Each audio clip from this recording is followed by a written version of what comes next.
In an interview in 1964, the science fiction writer Arthur C. Clarke stated, "The most intelligent inhabitants of that future world won't be men or monkeys. They'll be machines, the remote descendants of today's computers.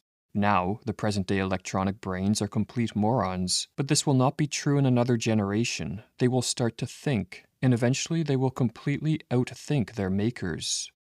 In January 2025, President Donald Trump announced the Stargate project, a $500 billion joint venture to invest in artificial intelligence infrastructure.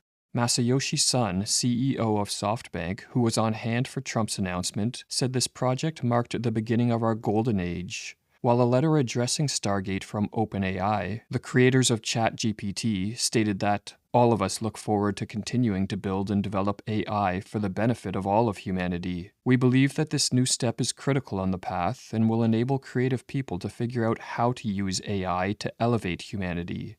The Stargate project is a clear sign of AI's deepening influence on the modern zeitgeist. No longer is AI merely the subject of theoretical speculation. Its technologies are now shaping the world in which we live. All technology, however, carries the potential for both good and evil, and in this video we explore the darker side of AI.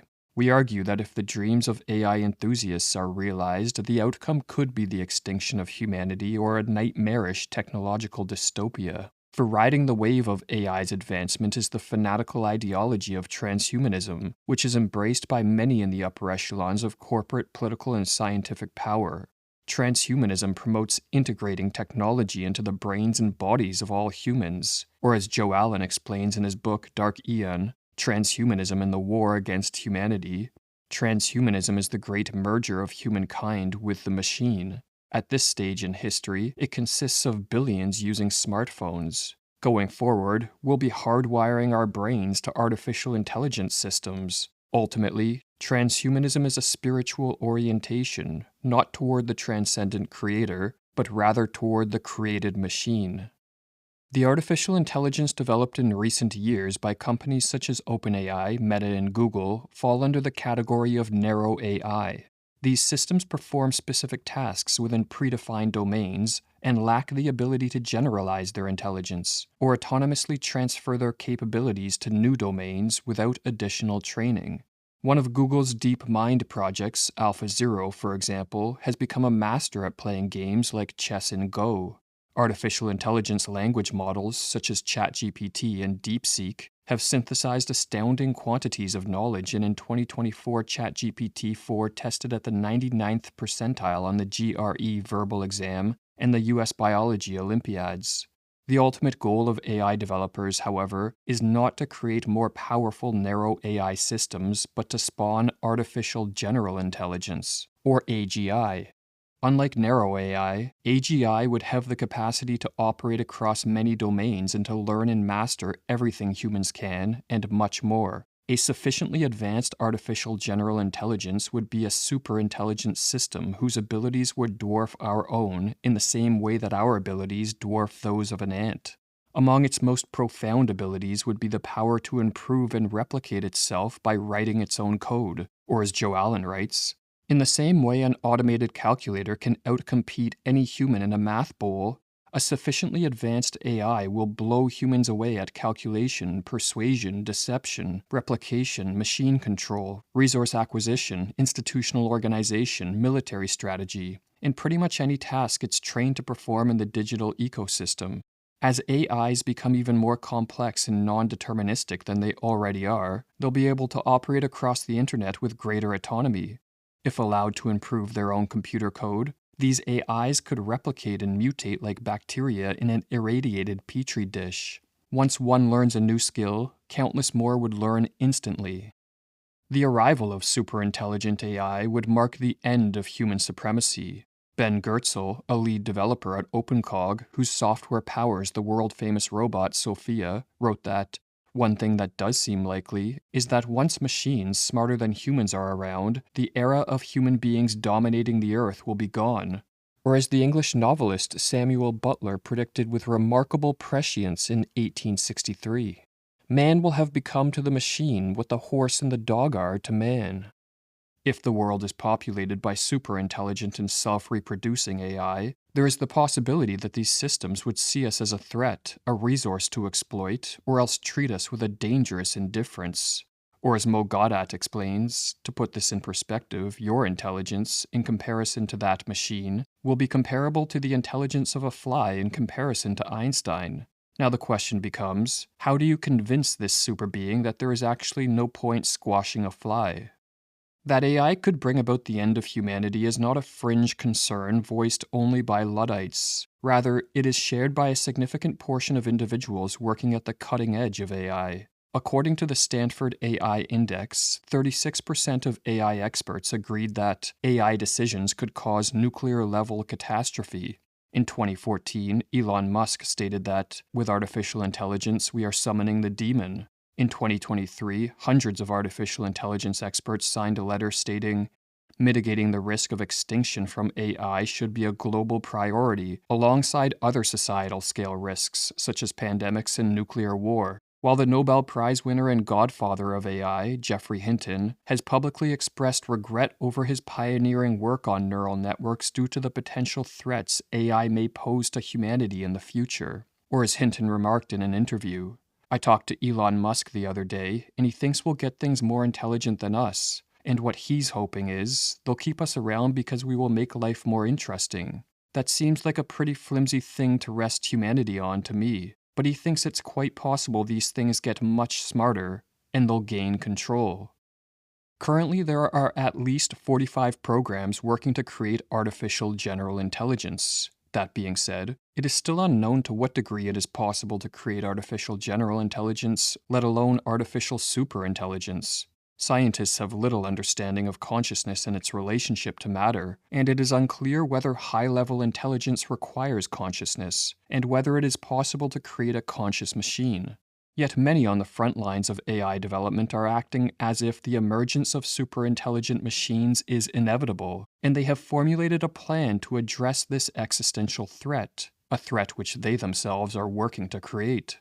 This plan is transhumanism, which involves merging ourselves with machines so that we become powerful enough to coexist alongside superintelligent AI.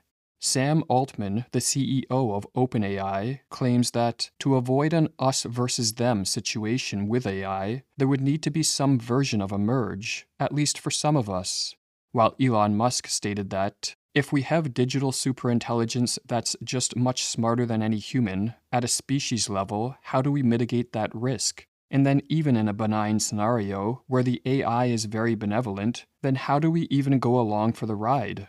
Musk's solution, which he is currently working on with his company Neuralink, is to augment human capacities with what he calls an electrode-to-neuron interface at a micro level, a chip and a bunch of tiny wires that will be implanted in your skull. Or as Musk stated in 2018, the long-term aspiration with Neuralink would be to achieve a symbiosis with artificial intelligence. I believe this can be done. It's probably on the order of a decade. Regarding this transhumanist plan, Joe Allen writes, human beings will be forced, as a matter of survival, to merge with the superintelligent machines they've created. Or rather, the masses will be forced to merge with machines created by a handful of inventors and controlled by elites who are themselves possessed by digital intelligences.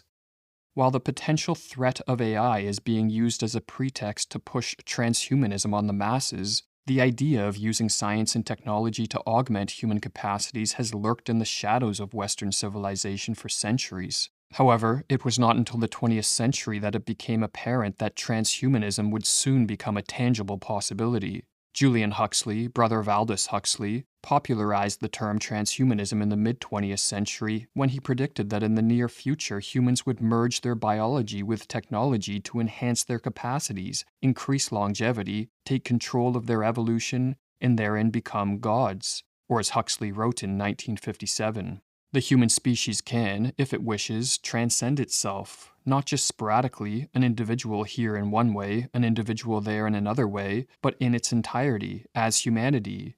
We need a name for this new belief. Perhaps transhumanism will serve. Man remaining man, but transcending himself by realizing the new possibilities of and for his human nature. I believe in transhumanism. Once there are enough people who can truly say that, the human species will be on the threshold of a new kind of existence. Klaus Schwab, founder and chairman of the World Economic Forum, is one of the many global elites who believes in transhumanism. In his book, The Fourth Industrial Revolution, Schwab explained that we are in the initial stages of the next major civilizational revolution, a transhumanist revolution, which in his words involves the convergence of the physical, digital, and biological worlds, and the fusion of our physical, digital, and biological identities. While Yuval Noah Harari, the best-selling author and frequent speaker at global summits attended by the world's most powerful politicians, businessmen, and scientists, wrote that techno-humanism agrees that Homo sapiens as we know it has run its historical course and will no longer be relevant in the future, but concludes that we should therefore use technology in order to create Homo Deus, a much superior model. Homo Deus will retain some essential human features but will also enjoy upgraded physical and mental abilities that will enable it to hold its own even against the most sophisticated non-conscious algorithms. One of the more outspoken advocates of transhumanism is Ray Kurzweil, the director of research and development at Google. Kurzweil predicted that by 2045, humanity will reach what he called the singularity, an inflection point where technology is so advanced and humans so integrated with it that a post-human era will emerge that will mark the end of biological humanity as we know it. Although Kurzweil's timeline may be wrong, as Joe Allen notes, what's most important is his overall vision of technological evolution. By projecting current trends forward in time, Kurzweil lays out a mythos for our future. Or as Kurzweil wrote in his book, the singularity is near when humans transcend biology. The singularity will represent the culmination of our biological thinking and existence with our technology, resulting in a world that is still human but that transcends our biological roots. There will be no distinction, post-singularity, between humans and machine, or between actual and virtual reality. In his book Dark Aeon, Joe Allen notes that former employees of Google have said the entire company is eaten up with dreams of the singularity. The former Google employee, Adrian Tola, calls the transhumanist dream of the singularity a cyborg theocracy. According to Elon Musk, Google's co-founder Larry Page told him that his ultimate goal is to create a sort of digital god.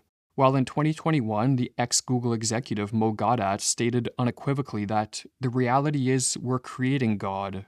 This religious fanaticism is not confined to those who work at Google, for a significant portion of those in the upper echelons of scientific, corporate, and political power, as well as many in the general public, have become true believers in transhumanism, which now amounts to a full-blown religion.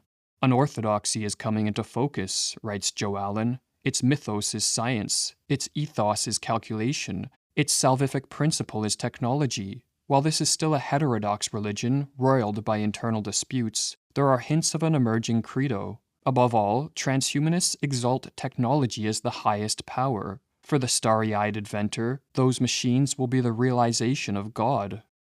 One of the ways true believers of transhumanism are trying to proselytize the masses is by appealing to compassion. According to some transhumanists, by merging man with machine, the blind will be able to see and the lame walk. Companies such as Elon Musk's Neuralink and Synchron, which is heavily funded by Jeff Bezos and Bill Gates, have developed brain-computer interfaces which are being implanted into the heads of paralyzed individuals so they can type text or operate a robotic arm using only their thoughts. And as Joe Allen writes, clearly, there is the obvious benefit of inserting a brain-computer interface into a fully conscious but uncommunicative human vegetable, allowing him to speak to his loved ones once again. The catch is that the brain-computer interface won't stop with healing. In keeping with a core transhumanist principle, from healing to enhancement, both Elon Musk, Neuralink, and Tom Oxley, Synchron, have made it clear their ultimate goal is to enhance normal human beings. For many techno-optimists, inevitable progress culminates in a digital implant in every brain, or at least, in every brain that counts.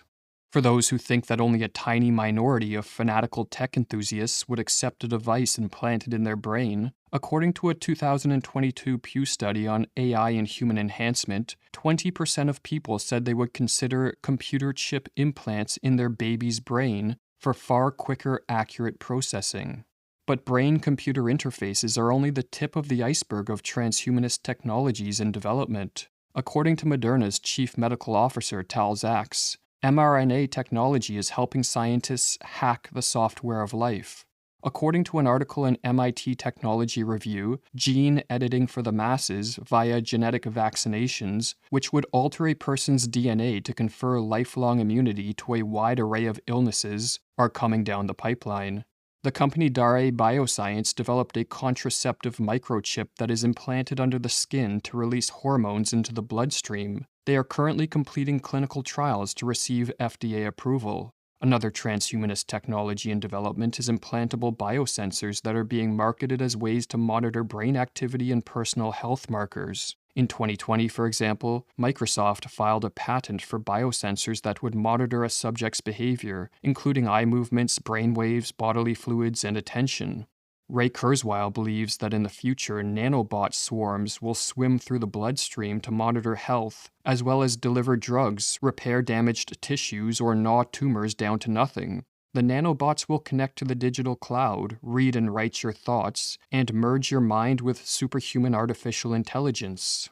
And as Joe Allen observes, the transhumanist shift is accelerating, yet it hovers on the edge of public awareness. The first waves of transhuman products are already being integrated into our institutions and personal lives at warp speed. Most are moderate concerns and oftentimes glitchy, but they're here nonetheless. A few will prove to be revolutionary.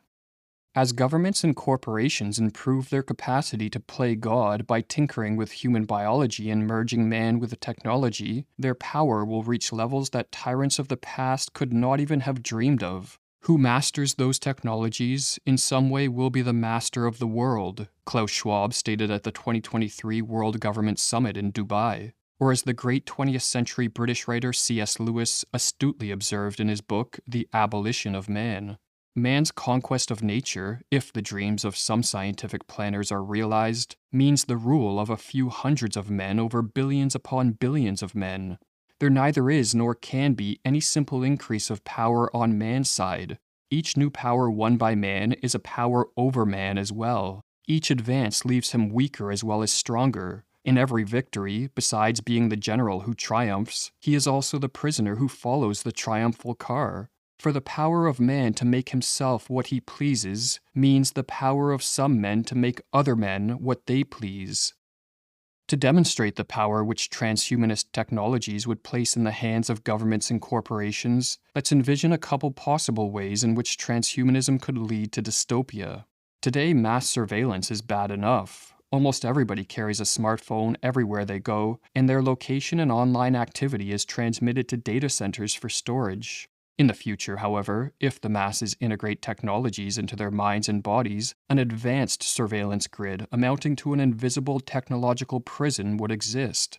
Narrow AI systems could track and flag in real time the movements, behaviors, purchases, and online activity of billions of people, while brain-computer interfaces could monitor the thoughts of individuals and transmit them to AI systems trained to detect thought crimes. Some of the more fanatical transhumanists are openly calling for the creation of an open-air technological prison. Today, containers are frequently equipped with RFID tags that allow companies to track their location as they move through the supply chain. And according to Klaus Schwab, in the near future, similar monitoring systems will also be applied to the movement and tracking of humans. And as Yuval Noah Harari writes, if we are not careful, the result might be an Orwellian police state that constantly monitors and controls not only all our actions, but even what happens inside our bodies and our brains. Another dystopian possibility is that governments and corporations will use a mix of coercion and incentives to make technological integration a prerequisite for full participation in society. We caught a glimpse of this potential future during the pandemic, when access to certain public spaces was restricted to those who received an injection of mRNA technology. If recent history is any indication, in a transhumanist world, post-humans who merge with technologies would enjoy greater social freedoms and privileges, while legacy humans, those who choose to remain unaltered, would be marginalized and oppressed. OpenAI's CEO Sam Altman, for example, stated that, "I do suspect that even if we think the merge with machines is good, there will be many people who don't want to. Altman suggests that such people should be relegated to an exclusion zone, where if you want to live without integrating with machines, you do that. And as Joe Allen comments, what we're not being prepared for is how to control these technologies as regular citizens or to reject them. Any sense of control over the tech deployed by predatory corporations or oppressive governments is a carefully crafted illusion. And once a technology is necessary for participation in society, rejection is no longer an option. We're being herded into a digital cage. The real conflict isn't between machines and humans. Not really. It's between those who say yes to a man-machine merger and those who say no. Legacy humans may enjoy their own exclusion zone, outside the thrust of history. Academy of Ideas is the work of two brothers from Canada. One of our goals is to create videos that combat the nefarious ideas and ideologies or mind parasites that are weakening individuals and diminishing freedom. If you would like to support our work, become an AOI supporting member and access over 100 videos exclusive to members. New membership videos are added every month. Sign up at academyofideas.com/members. To make the situation even more dystopian, any attempts by legacy humans to liberate themselves from oppression could easily be stamped out with advanced AI weapons and a technologically augmented police and military. Brian Pierce, the director of the Information Innovation Office at DARPA, or the Defense Advanced Research Projects Agency, said that the agency is extremely enthusiastic about a true symbiosis between Homo sapiens and the emerging Machina sapiens. While a 2021 white paper from the UK Ministry of Defence stated, "The core of future military advantage will be effective integration of humans, artificial intelligence, and robotics into warfighting systems, human-machine teams, that exploit the capabilities of people and technologies to outperform our opponents." And as Joe Allen writes, "This is not science fiction, nor is it a conspiracy theory, not anymore. The only conspiracy I see, spread out across hundreds of competing and occasionally colluding organizations, is the insistence on making science fiction a reality." Although the transhumanist religion is alive and well, and its agenda funded to the tune of hundreds of billions of dollars, we do not know to what degree experiments merging man with technology will backfire or fail. Technology has limits, human biology has uncharted complexities, and many of the grandest transhumanist ambitions may prove to be delusional. Or as Joe Allen writes, "As for the full actualization of any transhuman dream, I'm more agnostic than true believer. Techies make all sorts of empty promises. They thrive on projecting mystical powers. Even so, we ignore their techno-cultural revolution at our own peril. If 1,000 shots miss, the one direct hit will be all that mattered." The analogy of shots fired is fitting, as the techno-cultural revolution that transhumanists are seeking to bring to fruition is, at essence, a covert spiritual war. If there is any hope of winning this spiritual war, more of us need to be aware of the transhumanist agenda that individuals on both sides of the political spectrum are pushing, and grasp the immense stakes at play. For it is not hyperbole to claim that we are standing at a civilizational inflection point, a crossroad, or as Allen concludes, "My purpose is not to inspire you to smash up machines like a lunatic and then run off to eat crickets in a cave. Although, some machines should be scrapped completely, and if that's the route you're destined for, start with your own smartphone. At bottom, this is spiritual warfare. Physical attacks don't target the real enemy, which lurks in the soul. The most insidious element is not the machinery itself, it's the techno-religious belief system that infuses each device. The enemies of humanity are waging a covert war on our very nature, yet most people